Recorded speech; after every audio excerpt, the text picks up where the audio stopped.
dictaminado la comisión de 4 notables. Más de lo mismo, tema sobre lo cual vamos a hablar con Héctor Paglia de la Fundación Mediterránea, porque Paglia, lo que han dicho los 4 notables es un poco lo que se sabía, es decir, y no podían decir otra cosa, que se terminen los bonos, que haya ajuste fiscal, que se libere totalmente el corralito, en definitiva, que haya una política monetaria previsible y que haya independencia del Banco Central de la República Argentina. Ahora, esto no es novedad, ¿no es cierto? Así es, Gustavo, no debe sorprender, lo que sí marca claramente la ausencia de propuesta por parte de Argentina, de programas y de medidas que procuren salir de la crisis en la cual ha caído el país. Yo creo que esa es la gran asignatura pendiente que tiene el país. La solución de Argentina tiene que partir del diseño y de la implementación de medidas hechas por y para Argentina, y a partir de allí, con un programa en la mano, recién se podrá sentar a negociar con los organismos multilaterales de crédito con cierto grado de credibilidad. Si no, no deben sorprendernos todo este tipo de expresiones y de dichos de la Comisión de Notables, que no ha hecho otra cosa que confirmar los parámetros básicos que deberían estar contenidos en un programa sustentable de gobierno, que es lo que no aparece todavía. Ahora, Héctor, cuando se habló sobre la necesidad de poner un ministro de Economía, un notable del extranjero, cuando se dijo eso parecía ciencia ficción, y resulta que es lo que está ocurriendo. Es decir, vienen, hacen el análisis y dicen, señores, tienen que hacer esto, y no cabe la más mínima duda de que el gobierno parece que va a tener que agachar la cabeza.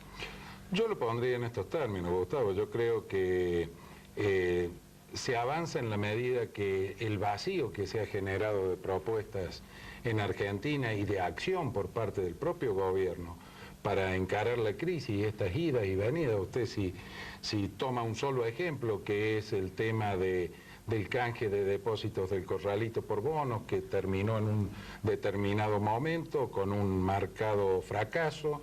Luego se habló de reabrir esta posibilidad, luego el gobierno dijo que no la iba a reabrir, un enfrentamiento sin sentido y inconducente totalmente entre la autoridad monetaria y el Ministerio de Economía. Todo esto trae... Se fue Mario Blecher y se siguen peleando. Claro, una realidad muy difícil de sostener, en la cual indudablemente, les repito, que la culpa no la tienen los organismos multilaterales de crédito y quienes se inmiscuyan en dar opiniones sobre la realidad argentina, sino que la culpa la tenemos los propios argentinos, que no hemos sido capaces, luego de haber caído en una fenomenal crisis, de elaborar o de plantear soluciones que le den sustentabilidad en el mediano y largo plazo al país. Ahora, el Duhalde siempre dice, lo dice él y también a través de sus voceros, que a él le dejaron una bomba. Pero resulta que han pasado 7 meses y la bomba sigue con la mecha encendida, Paglia.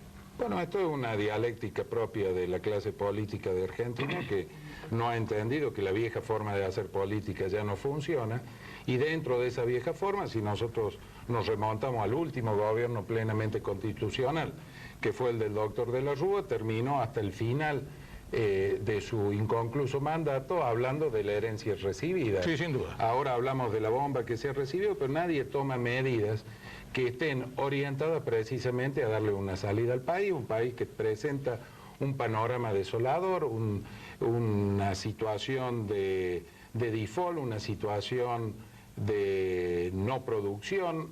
Estamos parados sobre un polvorín en donde la pobreza y la desocupación crece día a día y donde pareciera que alguna solución de tipo dadivosa va a sacar el problema del medio. ¿No es así? Claro, eso es lo que está diciendo Tarasoff, el dinero que nos manden va a ser para subsidios y después que lo gastemos, ¿qué hacemos? ¿No? Ahora, la pregunta es la siguiente, ¿cuánto tiempo más aguanta el país así? Porque hasta mayo del año que viene, así yo tengo la absoluta convicción, y en eso creo que también lo piensan los propios observadores extranjeros, estos señores que vienen a decirnos lo que tenemos que hacer, no llegamos a mayo del año que viene. Sí, parados hoy, mayo parecería no el largo, sino el larguísimo plazo en Argentina.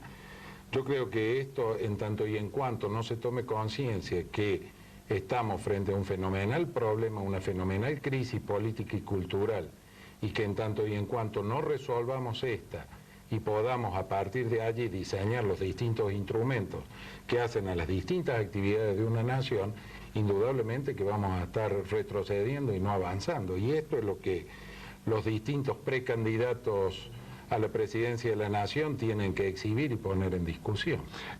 Paglia, Fundación Mediterránea le llevó oportunamente al entonces presidente Fernando de la Rúa una serie de propuestas, una serie de planes. ¿Algo de eso se tomó en cuenta en algún momento? No, absolutamente nada. ¿Es un trabajo en vano de ustedes?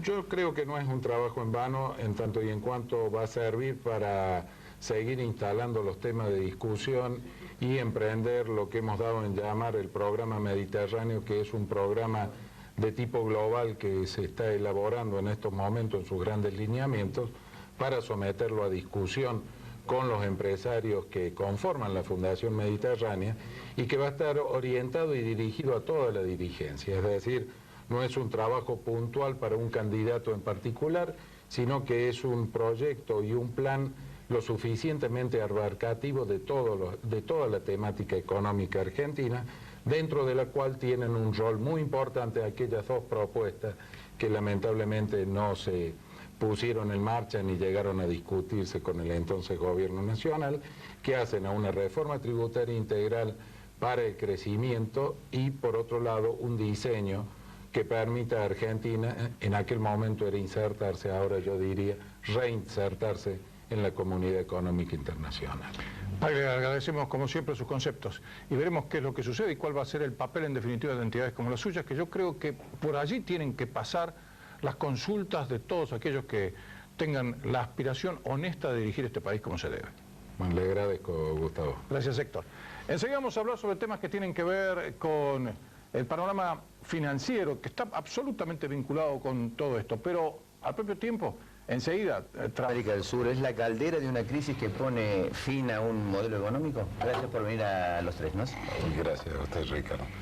Bueno, yo creo que hay que ponerlo en estos términos. La región en sí está atravesando una crisis muy profunda en donde quedan evidenciadas interrelaciones entre los distintos países de lo que hace Latinoamérica y también en su vinculación al resto del mundo.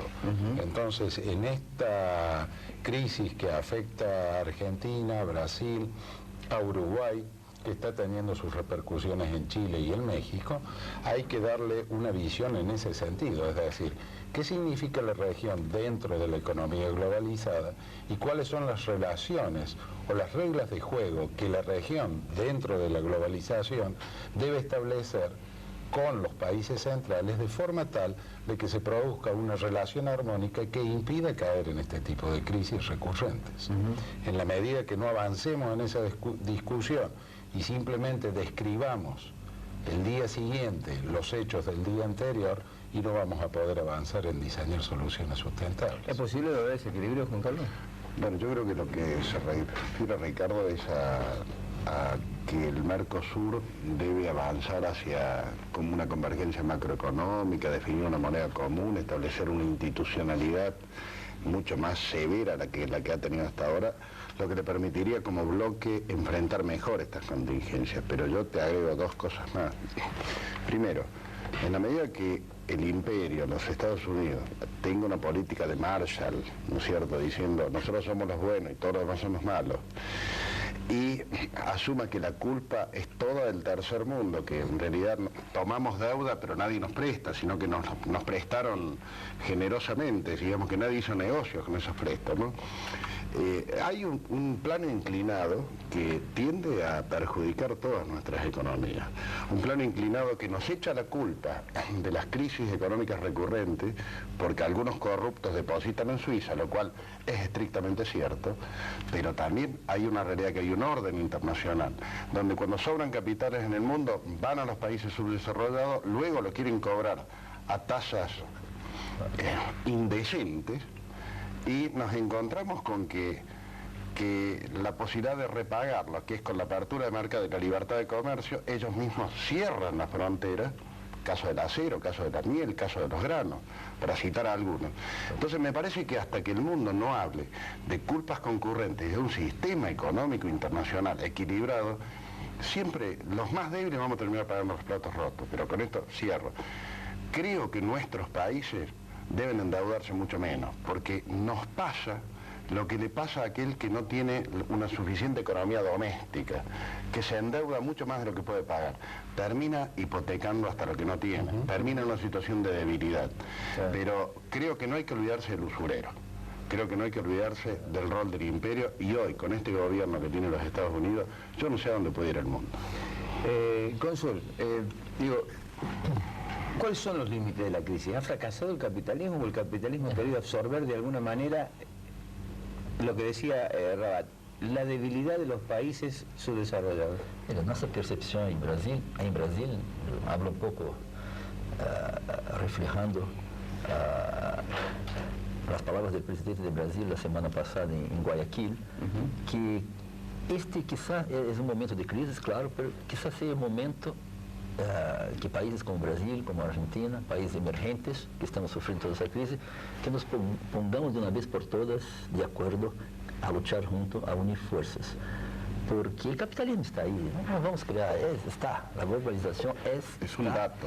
e é um dado com características positivas e com outras muito negativas.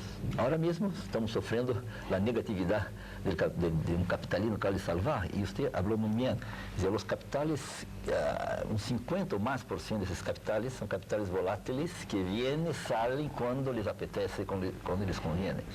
Então, eu creio que nós temos que conviver com este mundo, um mundo cane, como diziam os italianos. É um mundo cane. Vamos ter que conviver com isso.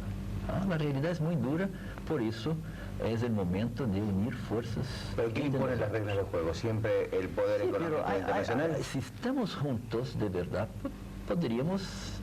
E estamos tentando cambiar as regras do jogo em las mesas de negociação internacional como a Organização Mundial do Comércio. ¿Usted cree que el proyecto geopolítico de dominación de Estados Unidos incluye la destrucción del Mercosur y fomentar este tipo de crisis? Eu não sei se o cinismo chegaria a este grado de querer destruir um processo de integração. O capital não é amável. Que há forças, digamos, especulativas, mas há. Agora mesmo o Brasil está sofrendo isso. Estão especulando com as eleições internas em Brasília. Democracia é para ser exercida. Se em Brasília ganha a oposição, que ganhe a oposição. Verdade? E ameaçar. ¿Qué cambiaría si gana Lula o Ciro Gómez? Isso, estão ameaçando. Mire, se gana a oposição, mira o que vai passar. Isso não existe mais. Isso é Sí, curiosamente hay un hecho muy particular, o sea, da la impresión de que los Estados Unidos se asustan cuando aparece un líder de izquierda y generalmente los estropicios económicos que se han producido han sido todos de centro derecha, No, pero- porque la izquierda nunca gobernó. E lo que pasa Ricardo, es que... ¿sabes lo que pasa? Hay un golpe de mercado en este momento, sobre todo el Mercosur. Pero vos esperás que un gobierno sensato no aliente el golpe de mercado. Las declaraciones de O'Neill es como echar nafta al fuego, digamos. Entonces, yo no sé si el gobierno de Estados Unidos está involucrado en este golpe de mercado. Es muy duro pensar que el gobierno está involucrado.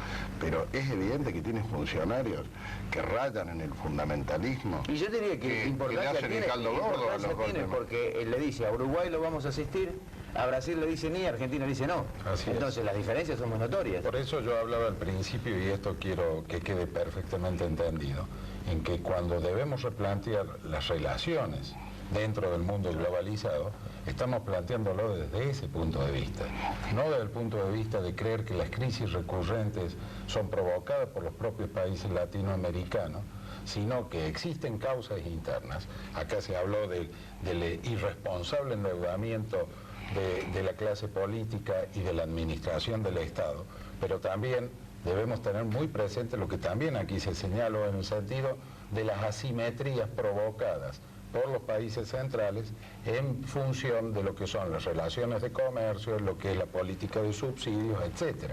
Es decir, si vamos a plantear un mundo occidental y capitalista, no debe sonrojarnos, pero sí debemos saber qué significa occidental y qué significa capitalista. Y en lo de capitalista significa equidad en las reglas de juego, en donde si nosotros vamos a ser sujetos a presiones para aperturas de mercado, para que no existan subsidios ni explícitos ni implícitos en las producciones de los países, tenemos derecho en negociaciones inteligentes, que esa es la otra gran asignatura pendiente de nuestra propia clase dirigente, cuál es la negociación y en qué términos lo vamos a establecer.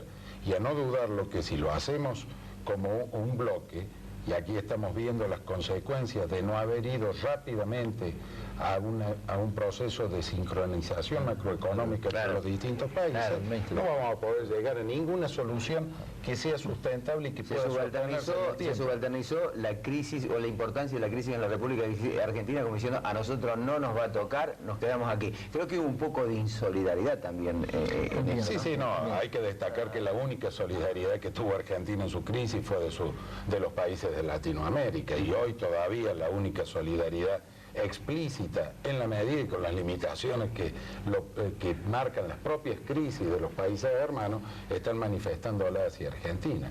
Lo que sí debemos tener en cuenta hasta dónde llega este tirar de la cuerda con situaciones explosivas. Argentina está sobre un polvorín. Ahí quería llegar. Pobreza, desempleo. Claro. Y todavía... Es un cóctel muy explosivo. Es un cóctel. Ahí es donde quería llegar concretamente. El cardenal Bergoglio habló de disolución. Lyndon LaRouche, que es un demócrata norteamericano proindustrialista, habló de la disolución Estado-Nación, como caso testigo ponía a la República Argentina. Estamos frente a ese, con este panorama, a ver, con el panorama que planteaba Paglia recién. Tenemos desocupación, tenemos miseria, tenemos pobreza, indigencia. Más del 50% de los argentinos van a quedar por debajo de la línea de pobreza hacia fin de año. Digo, con este panorama, tenemos que, para empezar, saber votar. La sociedad tiene, sí o sí, y por la realidad que es tan dura, empezar a saber votar. Eso es válido para Brasil, yo hablo por Brasil, no puedo hablar por Argentina, vale para nosotros todos. Ya llegamos a un punto, estamos en el siglo XXI, ya pasamos por todo y seguimos siendo colonizados económicamente, más aún. ¿Por qué? Porque yo creo que no supimos votar. Al fin y al cabo, como dice el programa, no estamos votando como deberíamos. Entonces, el reflejo es inmediato. Ahora, y esto refleja también el próximo proceso de integración, que está incompleto. Pero siendo prácticos, hoy se dan circunstancias extraordinarias en Brasil y en Argentina para iniciar un proceso de consolidación institucional del Mercosur. Por dos cosas. Primero, porque tenemos una paridad de monedas que está muy cercana.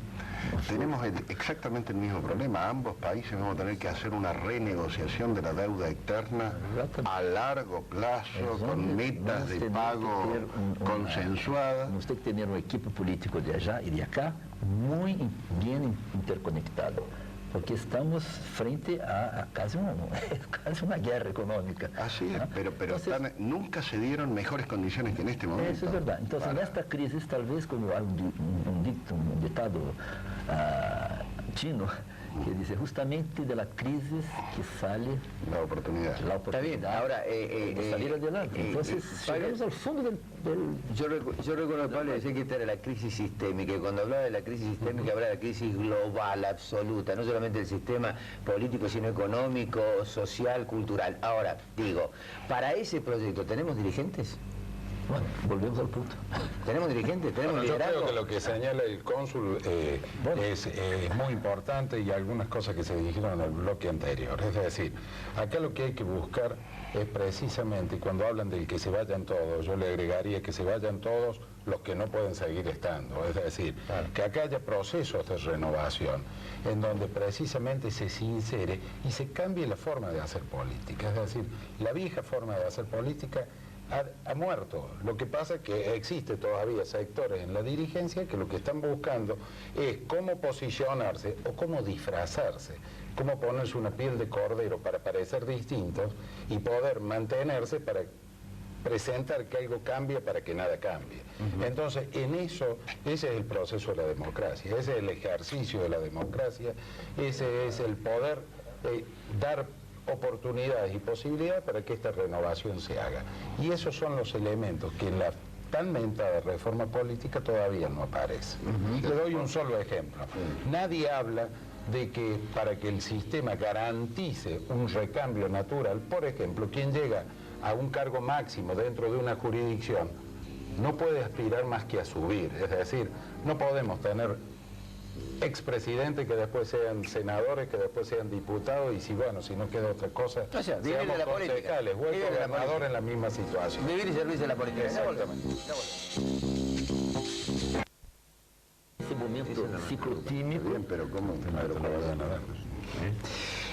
Digo, en este panorama que se plantea, es bueno lo que decía Paglia, es superar esa antinomia derecha o izquierda para tratar de no caer en confusiones en cuanto a las definiciones del análisis en sí. Yo les decía a ustedes, digo, de todas maneras, quien llegue por derecha o por izquierda, con el panorama que se va a encontrar, una montaña de deuda, con una montaña de conflictos sociales, de desempleo, de pobreza, es muy difícil que no tenga que de alguna manera llegar a una política de consenso que lo lleve a una mesa de negociaciones donde evidentemente habrá que ceder y habrá que obtener de esa sesión los elementos fundamentales para poder salir adelante, ¿no? Pero ¿cuál es la agenda, Ricardo? Fíjate vos que la agenda involucra, él decía, el pueblo debe saber votar, que aprenda a votar, él lo hacía un llamado a decir, bueno, de una vez por todas tenemos que aprender a votar. La agenda ahí implica, tiene que ver mucho con el sistema electoral, la posibilidad de que elijamos personas capaces, personas honestas, que tengan la autoridad moral para liderar una nación que tiene que luchar contra situaciones muy adversas. Mano firme, compulso. Entonces, para recuperar la autoridad, recuperar la justicia, recuperar las instituciones, vos necesitas que el que sea electo tenga todo el apoyo social necesario, para lo cual tenés que asegurarte que no sea un corrupto, que no sea una mafia, que no sea un representante de un interés mafioso, de un interés corporativo. Claro, pero creo que pero sin ahí, esto no creas las claro, pero ahí condiciones caemos para en lo que tomar. hablamos en el otro bloque, que se trata de un problema cultural. Hay que vencer el problema cultural que ha llevado al clientelismo y al asistencialismo político a que mucha de esa gente viva de la prebenda y que vote en función de la prebenda. Esto es lo que ha sucedido históricamente en la República Argentina. Hay que ayudar a la cultura. Es lógico que hay que ayudarla. Con leyes, por ejemplo, que limiten el tiempo de campaña, que no hagan del financiamiento de los partidos políticos la posibilidad de ganar una elección. Reformas políticas, que por ejemplo, que cualquier candidato tenga que publicar una declaración jurada de sus bienes y de sus antecedentes antes de ser candidato. No después cuando tuvo 5 o 6 años y hizo un desquicio en el gobierno. Yo insisto en lo que decía Paglia y me parece que es muy puntual también, creo que ustedes han coincidido en eso. Digo, si aquí no se establece regla de juego clara en cuanto a que se tiene que dejar de servirse de la política y trabajar para la política, que es otra cosa total y absolutamente diferente, vamos a seguir siempre lo mismo. Sí, porque vendrán caras nuevas, pero detrás de esas caras nuevas... El que se vayan todos, si no cambian las reglas, van a volver los mismos legitimados de una nueva elección. Esa es la realidad. cambiar las reglas. Esa es la realidad. Señalaba Rabat recién en el sentido de la agenda. Es decir, yo creo que ese es el punto vital que no se viene abordando en Argentina para superar la crisis y para ponerse en posición de negociador, que es lo que decía usted, Ricardo, que quien asuma, sea del color que sea, va a tener que tener voluntad y capacidad de negociación. ¿Por qué? Porque la crisis cultural ha hecho que se duerma la cultura en la Argentina. Claro. Es decir, la ha destruido y se ha dormido. Entonces, ¿qué hicimos? Es la mejor forma de combinación. Declaramos y festejamos el default, pero no hablamos más de la deuda. Y la deuda está. Y genera la deuda intereses. hay que Y genera reconocerla. intereses. Y la deuda hay que sentarse a negociar. Y Argentina, si no va con una agenda, si no va con un programa para negociar y decir, este es el programa de Argentina, este es el programa de inserción en el mundo que tiene Argentina, y ahora vamos a sentarnos a discutir porque debemos, porque no hemos pagado, porque hemos destrozado los contratos, porque hemos salido de un régimen de paridad fija a las patadas, del cual podremos discutir si era imperioso salir o no. Personalmente, y es pública mi postura de que se habían agotado los tiempos, pero no salir de esta forma. Si no vamos con eso, no nos asustemos, que después O'Neill diga que no nos van a prestar plata, de que somos los peores del mundo, Claro, pero etcétera. ahí yo establezco una diferencia.